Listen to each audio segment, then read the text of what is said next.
Hi, സൂപ്പറായിട്ടുള്ള beetroot പച്ചടിയുടെ റെസിപ്പിയാണ്. അപ്പം പച്ചടി ഞാൻ ബീട്രൂട്ട് ഗ്രേറ്റ് ചെയ്താണ് എടുത്തത്. ഗ്രേറ്റ് ചെയ്ത് എടുത്തു. ചട്ടിയിൽ ഓയിലൊഴിച്ച് കടുകൊന്ന് പൊട്ടിച്ചു. അതിലോട്ട് ബീട്രൂട്ടും പച്ചമുളക് ഇട്ട് കൊടുത്തു. ആവശ്യത്തിന് ഉപ്പ് ഇട്ട് കൊടുത്തു. ഒരു 5 മിനിറ്റ് ജസ്റ്റ് ഒന്ന് വേവാൻ വെച്ചു. ഇതിലോട്ട് അരപ്പ് ചേർക്കുന്നത് തേങ്ങ, ജീരകം, പച്ചമുളക്, കറിവേപ്പില. അരപ്പ് ചേർത്തൊന്ന് നല്ലപോലെ മിക്സ് ചെയ്ത് കൊടുത്തു.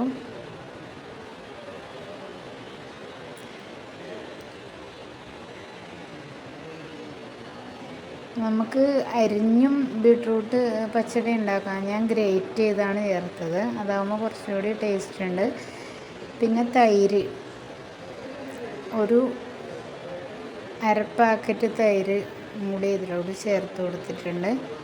2 ബീട്രൂട്ടാണ് എടുത്തത്.